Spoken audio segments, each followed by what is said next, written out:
शिल्पी घर के काम से फ्री होती तो बोर होती, जिसके बाद उसने घर में ही दुकान खोलने की सोची। अरे ये इतने सारे कपड़े, अरे बहू क्या करेगी इनका?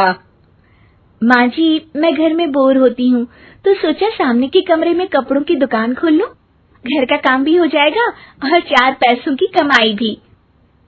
अरे वाह वाह, ये तो बहुत ही अच्छी बात है। मैं भी तेरी मदद कर दिया करूंगी। वाह माँ जी, तब तो मजा आ जाएगा। अब हम दोनों मिलकर खूब पैसे कमाया करेंगे। अब क्या था, सास बहू का काम चल पड़ा। एक दिन, अरे राकेश की माँ, सुनती हो? कहाँ चली गई? भूख के मारे पेट में चूहे कूद रहे हैं। अरे नंदिनी, कहाँ हो? भूख लग रही है। पापा कहाँ है माँ? पता नहीं बेटा, भूख लग रही है। आज तो किसी ने चाय भी नहीं पूछी। तभी सास बहू घर के अंदर ढेर सारे सामान के साथ आती हैं और वो भी हंसती हुई। अरे वाह बहू, ये तो बड़ी अच्छी मार्केट दिखाई तूने। बड़ा ही सस्ता सामान था। हाँ माँ जी, और ये सामान हम डबल पैसों में बेचेंगे, मजा आ जाएगा। अरे बहू, भूख लग रही है, कुछ खाने को दे दे। माँ क्या बात है, आज किसी ने पापा को चाय भी नहीं दी? अरे बेटा, अब 40 साल में तेरे पापा ने क्या चाय बनाना भी नहीं सीखा? अरे बेटा रहने दे अब इस बहस को। तुम लोगों ने वैसे बनाया क्या है? बहू परेशान हो जाती है और सास को अकेले में लेकर जाती है। माँ जी, आज तो हम लोगों ने खाना ही नहीं बनाया।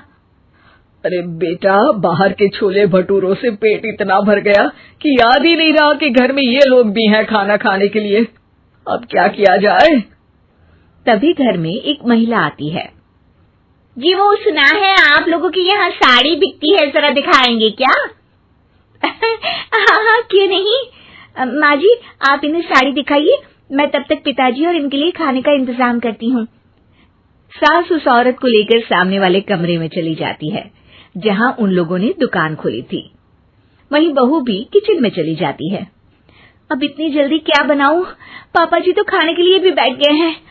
आइडिया, मैं खाना बाहर से ही ऑर्डर कर देती हूँ। थोड़ी देर में खाना आ जाता है और बहू टेबल पर खाना लगा देती है। हे भगवान, कितनी कड़वी दाल बनाई है बेटा। नहीं नहीं पिताजी, वो क्या बात है नंदिनी, रोटी तो चबाई ही नहीं जा रही है, लग रहा है रबड़ खा रहा हूँ। एक तो इतने महंगे होटल से खाना मंगवाया और वो भी इन लोगों को पसंद नहीं आया। तभी सास नोट गिनती हुई बाहर आती है। वाह माँ जी, बड़ी कमाई हुई लगती है। हाँ, मैंने वो 2000 वाली साड़ी 3000 में बेच दी। अरे वाह माँ जी। दोनों सास बहू बहुत खुश हो जाती हैं। मेरे पेट में ना बेटा जोर का दर्द हो रहा है। अरे माँ, क्या हुआ? पेट में दर्द? बाहर का कुछ खाया था क्या? मैदा तो नहीं खा लिया? मैंने छोले भटूरे खाए थे। माँ क्यों खाए? आपको तो पता है कि आपको मैदा सूट नहीं करता। चलिए माँ को डॉक्टर के पास ले जाते हैं। तभी अंदर से पापा की आवाज आती है। हे भगवान, मेरा तो पेट खराब हो गया। सब पिताजी के पास जाते हैं। पिताजी, आपको क्या हुआ? खाना बासी था शायद। अरे पिताजी, नंदिनी जानती है कि बासी खाने से आपकी तबीयत खराब हो जाती है, तो वो ऐसा क्यों देगी, है ना नंदिनी?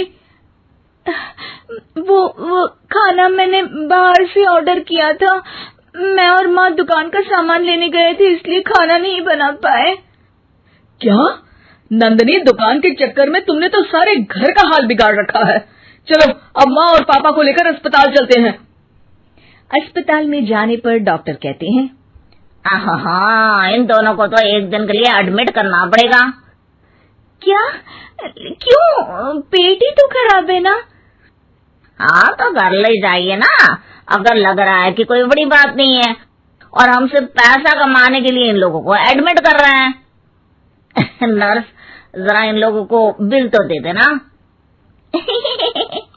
चलिए, मैं आप लोगों को पैक पैकेज समझा देती हूँ।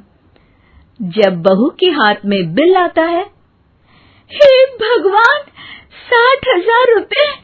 इतना तो मैंने कमाया भी ना था। अब समझ गई कि कमाई के चक्कर में घर के लोगों की सेहत के साथ मैं खिलवाड़ कर